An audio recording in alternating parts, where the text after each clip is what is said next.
Hello and welcome. My name is Tavishima Ayede. I'm the host of the podcast and I'm making today's recording at home, so expect to hear some noise in the background. Now, on this podcast, I try to solve business problems, people struggling to get customers, issues, marketing, sales, side hustles, career, something holding your business back, all these sorts of things. So, if you're interested in these sorts of issues, then this is the show for you. So subscribe on Spotify, YouTube, Apple, or any player of your choice. And if you'd love to connect, then call, SMS, or WhatsApp me on 080-6466-2140. Today, we're going to look at what to do if you have too much demand in your business. I repeat, today, we're going to look at what to do if business is going so well that you have too much demand in your business. And before I begin, I'd like to credit Joel, the Joel brand or the Active brand. You can check him out on Instagram. He's the reason why we're having this conversation. So he is in the he's in the apparel business based out of Lagos, and business has been going well. He's also a listener of the podcast, and then he reached out, and then of course, like I promised you guys, I'm always down to having conversations and answer one or two questions when I can, where my schedule permits. And so we had a conversation. This is not going to be one of those. This is going to be one of those more freewheeling type episodes because I've had a busy couple of days, so I didn't sit down I didn't have enough time to gather my thoughts and make this really comprehensive. So I'm just trying to remember the conversation that Joel and I had. So again, if you want to check him out, he's into fashion and apparel in Lagos. The first Instagram handle he gave me is The Active Brand, written together as one word. And then the second one is The Joel Brand, written together as one word. Now, Joel has been in the business for about 4 years. Oh, by the way, I'm sure he wouldn't mind me doing this. But Joel, if you mind, it's too late. This episode is already out there anyway. So he's been in business for about 4 years. And he had some bottlenecks in the past. Currently he has some bottlenecks rather. And the business is doing very well. I mean, he told me how much the guy is making weekly, and it's pretty good. And I'd have loved to give you the figures over here, but the thing is, if I give the figures, babes go to pursue him up and down, and he wants to live the quiet life. He doesn't want babes to be following him, so it's okay, no problem. Let me not say how much it is, or else babes will start chasing him. Anyway, so the thing is in high demand, but the problem is that there's him, and then there's a team of 4 who have to do fulfillment because everything that Joel does is bespoke. So for those of us who are big guys now and want to make gym wear for us, he'll measure us top to bottom, everything, even make allowance for the pot belly, and then design your own gym wear, custom fitted. For those of you women who are snatched, he will design it, take all your measurements, snatch everything, deliver it to you, custom. But for a team of 4 now, plus him, and the man is looking good, it means that they're working back to back to back to back, and so is the problem. So he told me that was the problem. And this is the first thing I told him that I'm going to tell you guys, because there are some of you who don't realize this. Although some people have already told him, I repeated it so he can hear, but I'm still going to tell you again. If you are in this kind of situation where the demand is too much, yes, it's a problem. The very first thing you do is you go to church, you lie down before the altar, and then you cry. You cry a cry of thanksgiving. I repeat, if business is going this well, demand is too much, the first thing you do is you go to church, lie down before the altar, and cry. Cry like a bastard. A cry of thanksgiving. Because most Nigerians, the cry that they're crying is, Father Lord, when? My bank account, 0. Customer, nothing. Inbox, no traffic. Telephone, no traffic. Customer, I know they see them. So, the average Nigerian, that is their cry. So, those of you who are lucky to now cross over into that kind of situation, prayer of thanksgiving, that's what you go and do first. After that, you now come and sit down and solve the problem. Because yes, it is a problem. If demand is too much, you and your crew, you're going to be overworked. If you're overworked, you might start rushing jobs. If you're rushing jobs, quality will start to fall. If quality starts to fall, some people will say, Don't mind this guy. Flash in the pan. Then they'll start to disappear. If they start to disappear, you're back to stage one, where you wake up one day and you now start crying and you say, Father Lord, when? Where are my customers? So yes, it is a problem. But trust me, it's a good problem to have, and it's not a problem that most people face. So yeah, he said, well, it's true. Because he remembers when his prayer used to be the other one before, but now things are tight. So we talked about a couple of alternatives. Like for instance, him abandoning the bespoke model and instead ordering from China, because there's some people that do that. Something he was thinking about, but I told him, I said, no, do not even consider that option, because what you're doing is bespoke.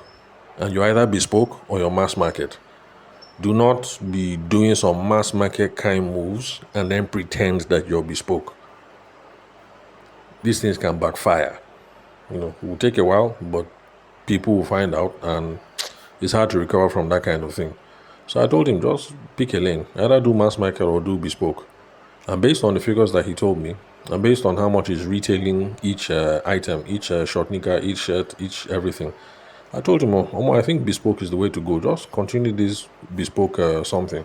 So that when people reach out to you, they know that, look, this thing that I'm ordering it to fit my exact measurement. It will accommodate my pot belly.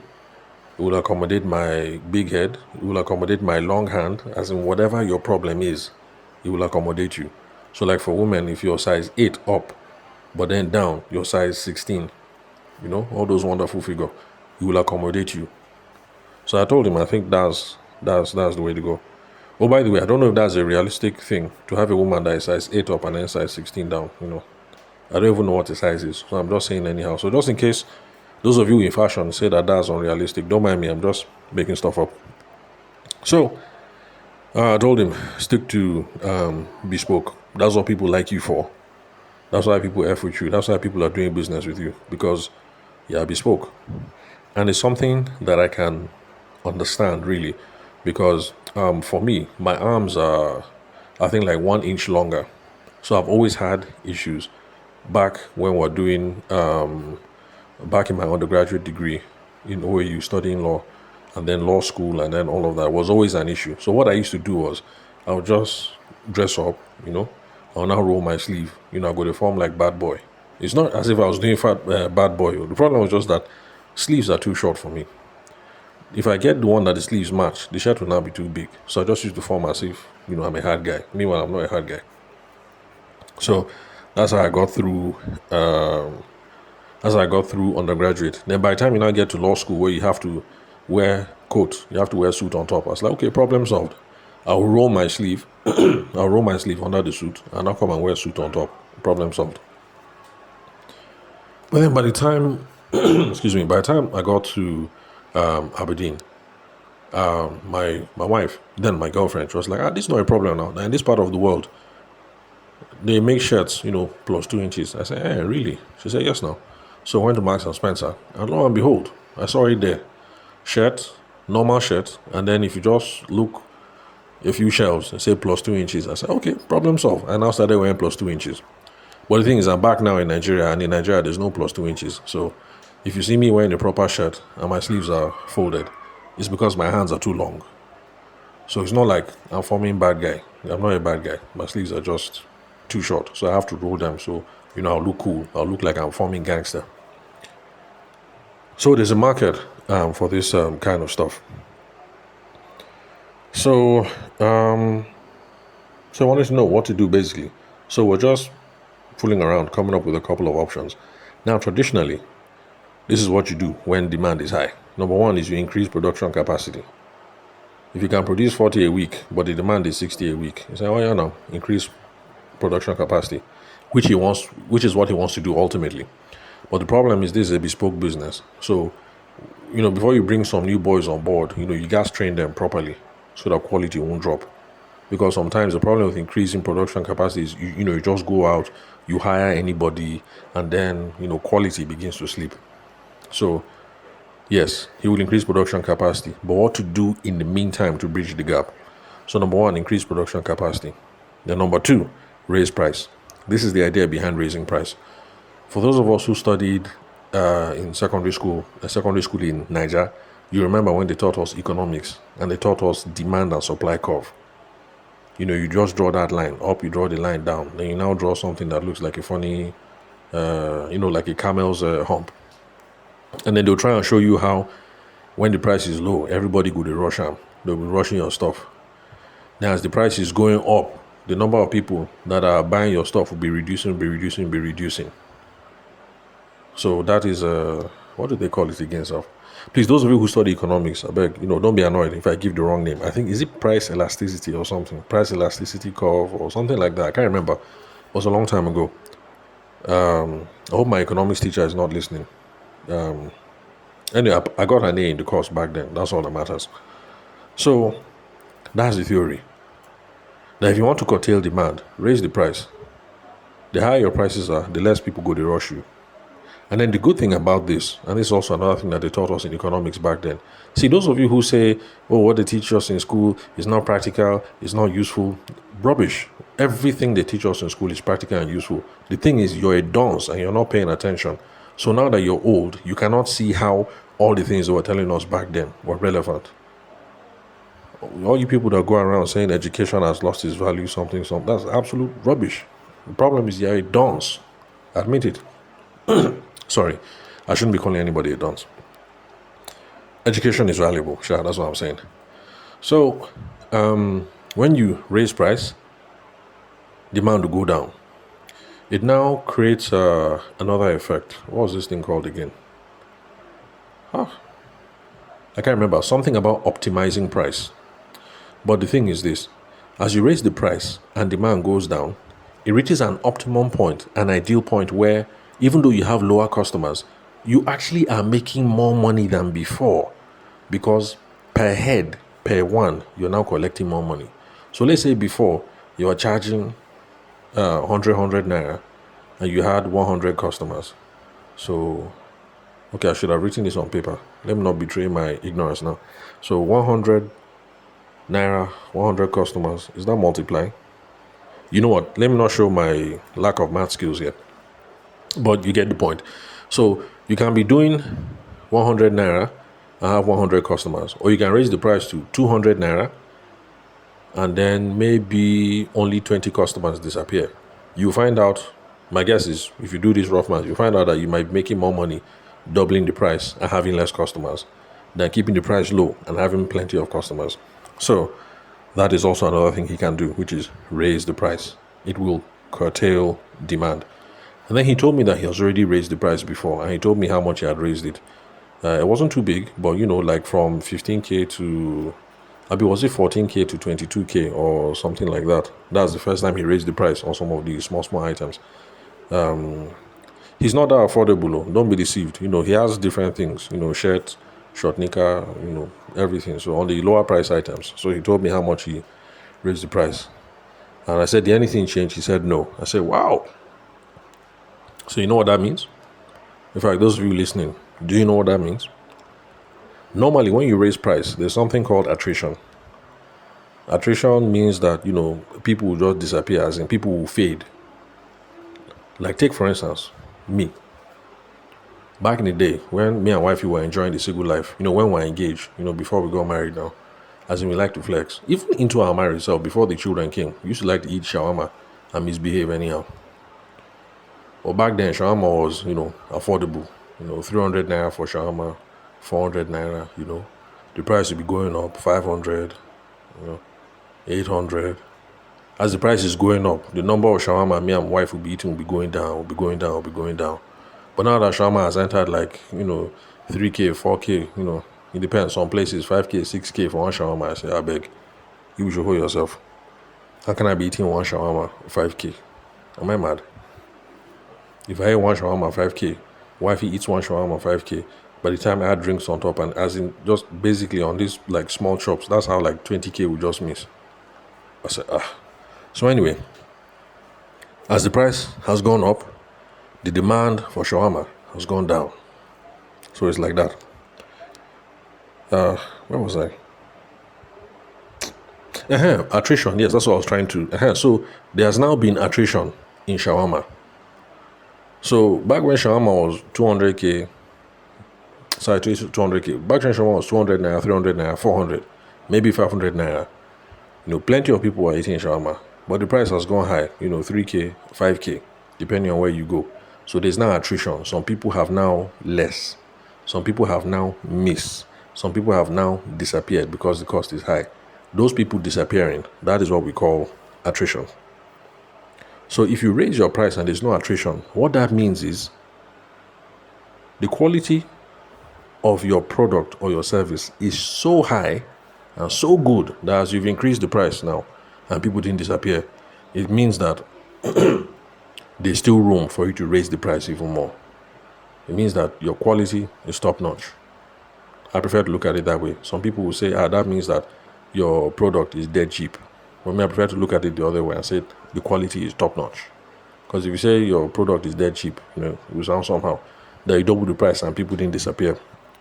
So it's a good sign. It shows that there's room for him to capture more value in the future, so he can raise his prices some more.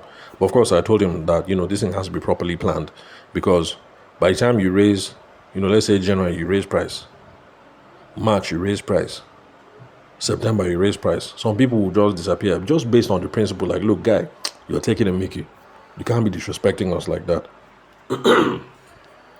So it's something that has to be done deliberately and well planned out, so you don't cause people to just leave just for the sake of being disrespected.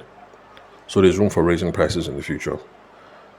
But for everybody else, just know that if you raise price, you expect to have some attrition. If you raise price and there's no attrition, people do not disappear, customer no less, it means that you can raise price again in the future. There's still value to be captured, which is good. Because the typical Nigerian person, what they do is any small thing, they will drop price because they're hoping to close a deal. They'll be dropping price. And I don't like that. It's not good. We're causing ourselves to suffer. I understand that once in a while you can be so broke that you say, you know what, let me just close my eye and do this one. Use the money and settle one or two things. I understand. But this habit that we have of dropping price, no. We should be looking for avenues to be raising our prices, especially in this environment where, hyperinflation, the cost of everything is just going up and up and up and up. So, yeah, when you're desperate, I understand. Now you just carry some kind of low-paying jobs. But we should be looking for ways to raise our price. Of course, commensurate to the value that we deliver. So the reason why people haven't run away from the Jewel brand is because the quality is worth it. So, where was I now? I should have written this thing out.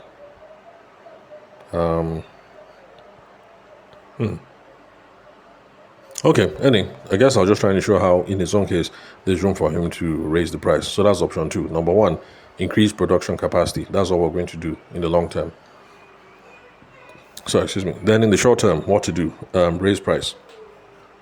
Then number 3, I told him you can create a waiting list, because there are some businesses that do that.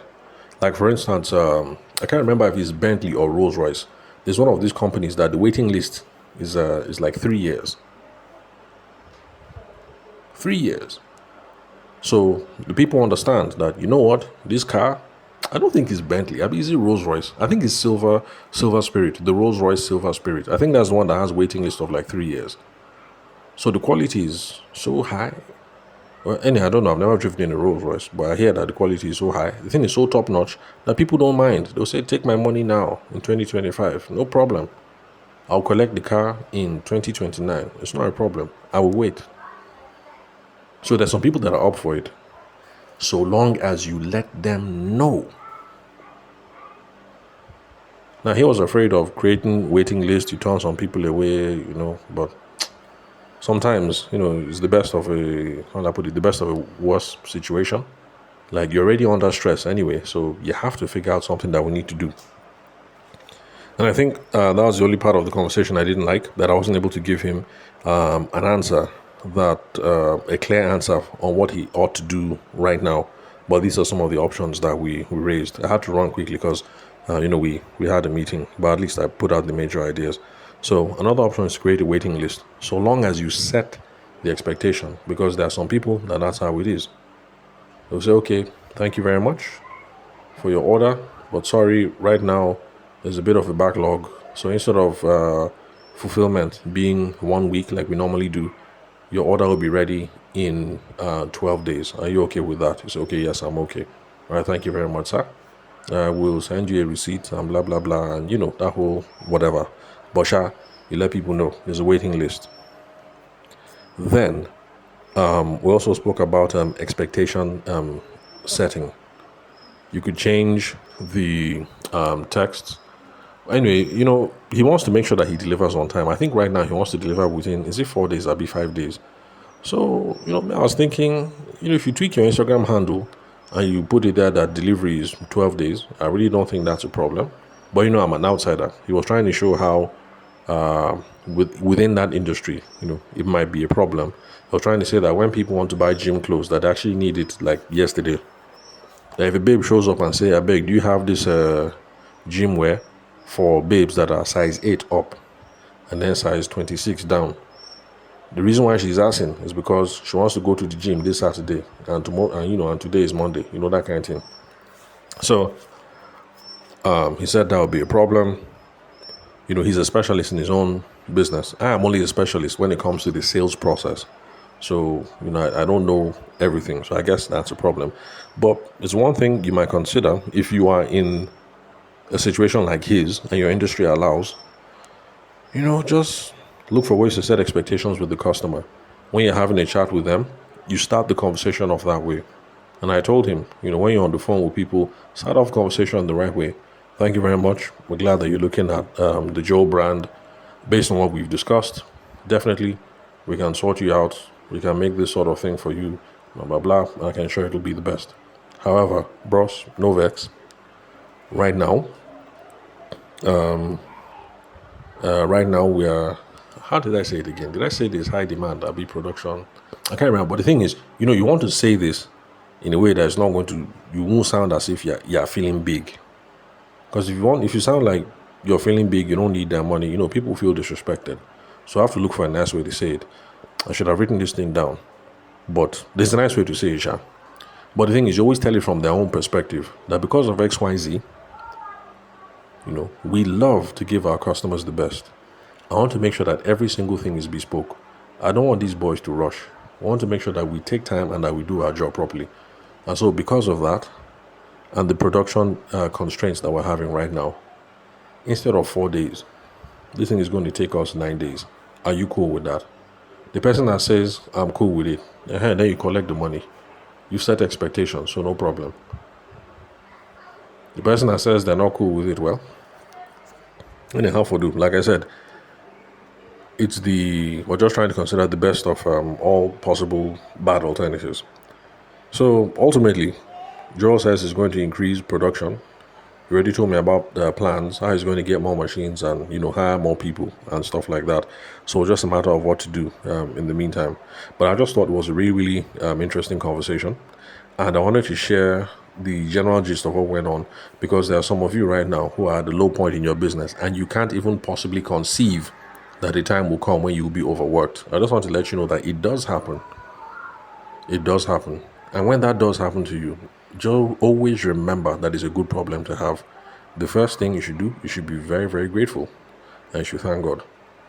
But then don't think you have to be overwhelmed forever because traditionally the goal is always increase production capacity.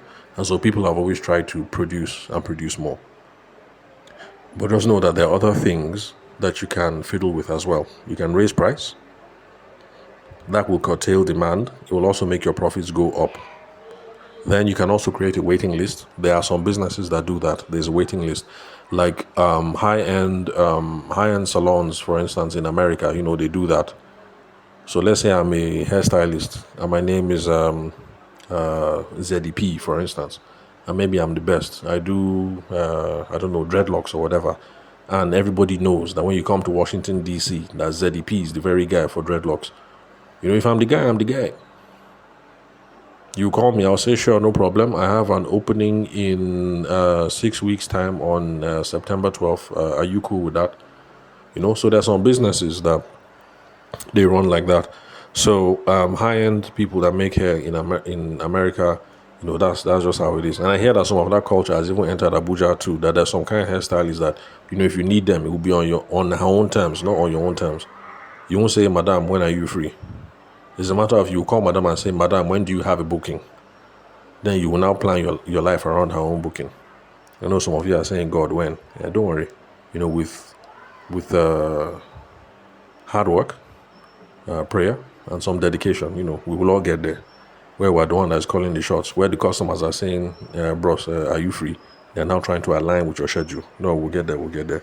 We'll make this bastard money. Don't worry. Right here, we're together. Then let's see what else. And then, set expectations. But most importantly, whatever you're doing, whenever you're communicating with customers, be upfront with them, be frank with them, and always explain things from their own point of view. If you make it look as if, oh, we're so good, we're so swamped, now them they rush us, that's an insult. But if you say, we're having some production constraints, but I want to make sure that we deliver the best possible value to you. I don't want the boys to rush this job. And whenever they finish everything, I personally look at the stitching, I look at the lining before, I give my signature and we send the thing out. So instead of 4 days, like how we did your order the last time, this time it's going to take 9 days. Bros, no vex. Are you cool with that? So if you set expectations, all right, I think everything should be well. So that's it. I can't remember if there was any other thing that we discussed. I think that's a summary of all the business-related things that we discussed. But yeah, it's a good problem to have. And if you have those problems, traditionally, these are some of the options that are available to you. Now, for someone in his own situation, perhaps if I sat down and thought, maybe would have come up with some other alternatives. But at least traditionally, those are some of the options that are in the rule book. So let me bring it to a close because this is already 30 minutes. So that's it, and that's all for today. Remember, if you would love to connect, you can call, you can send me a text message or a WhatsApp message on 080-6466-2140. Don't worry if you don't hear from me immediately. I respond to everybody eventually, because I think for Joel, I responded to him in reach 24 hours, but I didn't respond immediately, but I responded to him. So don't worry, I respond to absolutely everyone. I promise you that. Especially now that I never blow. I'm telling you guys, like, when I blow, now is the time to talk to me, because when I blow, I even told another podcast listener today, I said, like, look, when I hammer, I no go to pick call again. I'll be a big boy, so I no go to pick call. So now is the time. So thanks for your time and attention. I will catch you guys next time. Same place, in your headphones and in your speakers.